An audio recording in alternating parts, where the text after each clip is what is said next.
Welcome, everyone. We're grateful for you to be here to listen to our presentation on building the best streaming library for Netflix.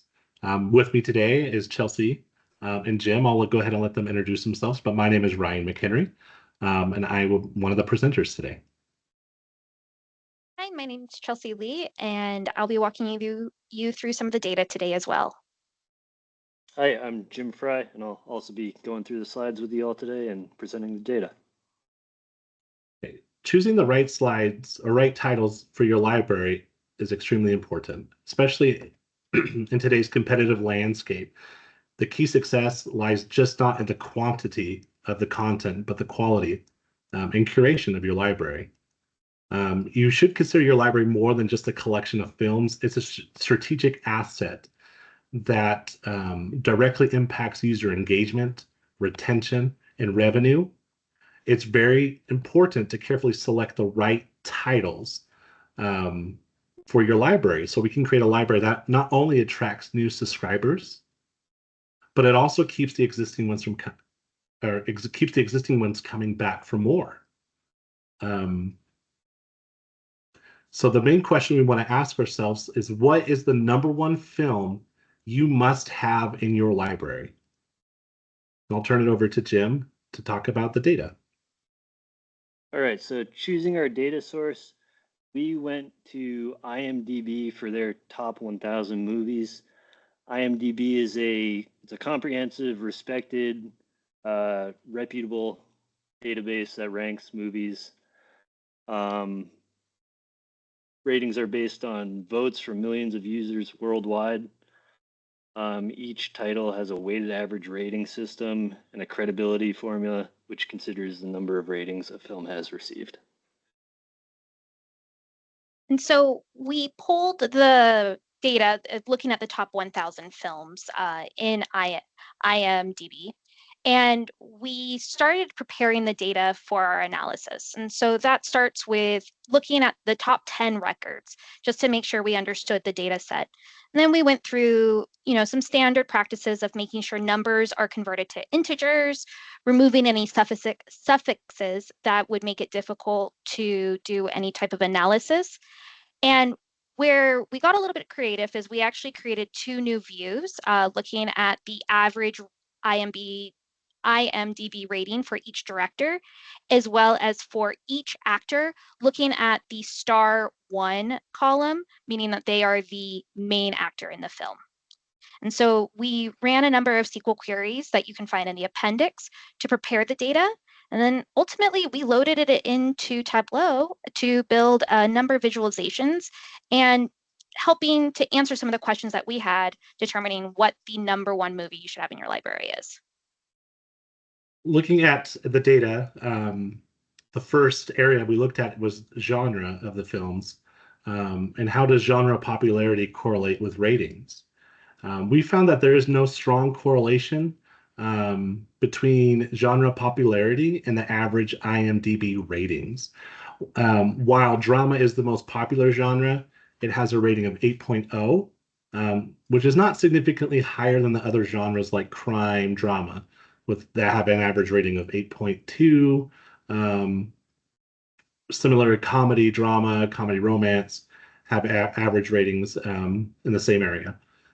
So this suggests that the popularity of genre does not necessarily dictate the reception you're looking for from the audience. Other factors that may be in place is the plot, the storytelling of the movie, the actors, choices from the directors will have a significant impact in the movie rating. All right, and this data visualization is looking at the relationship between director and average movie rating for the top 10 directors. So as you can see, you've got some big names. We've got Alfred Hitchcock leading the way with 56 titles in the top 1,000 IMDb rated movies. So you can see, not necessarily does it mean you need more movies to have a high rating. You can see Christopher Nolan here with the highest average rating of 8.5 with 32 titles. And then somebody like Steven Spielberg has 60 or I'm sorry, 52 titles in the top 1,000 with an average rating of 8.0. And so next we had to ask ourselves, are the box office numbers driving towards higher rating, meaning more people watching the movie in theaters? Are they giving them a higher rating? And there is a kind of a weak correlation between the two. When we look at, just a handful of movies like The Dark Knight and Star Wars, The Force Awakens, they had high-ish ratings. Like, for example, The Dark Knight was a 9.0, but Star Wars was only 7.9, but they are some of the top highest grossing films, which leads us to believe that it might have to do with the franchise that goes along with these movies.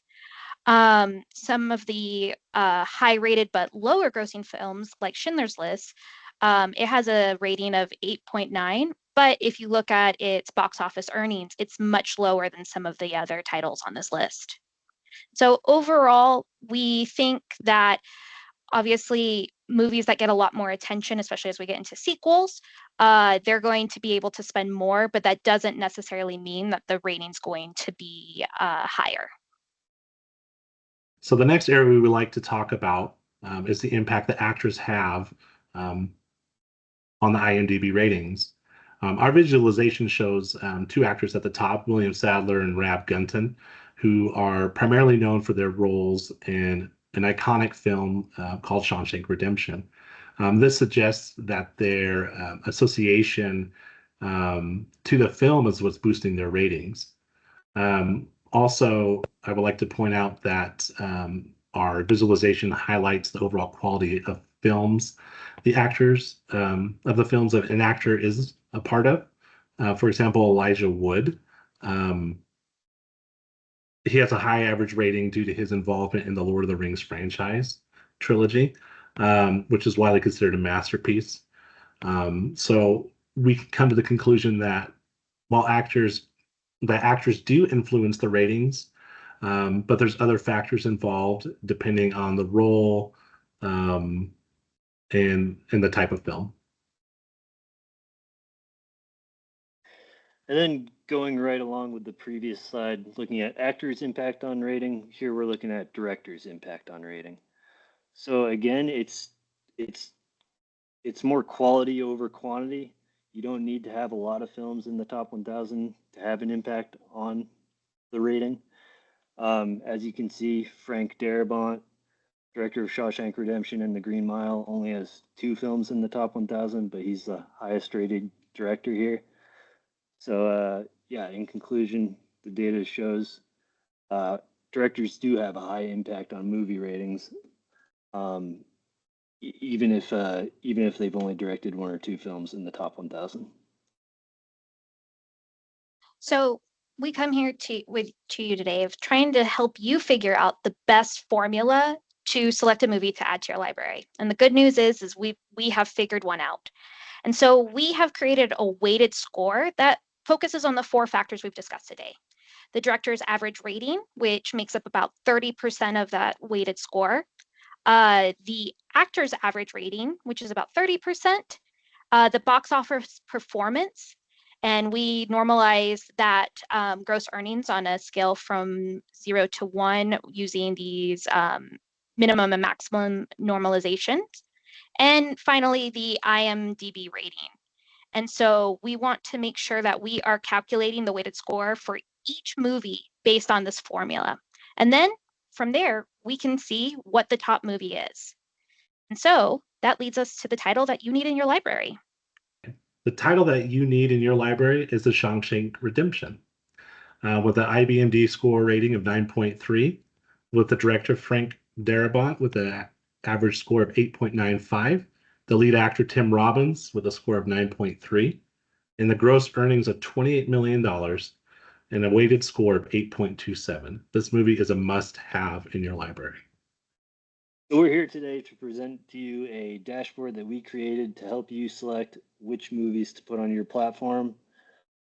This is a dashboard that we think is very easy to use, easy to look at. It analyzes the data set by movie genre, box office sales, movies by director, top 10 directors, and top 10 actors.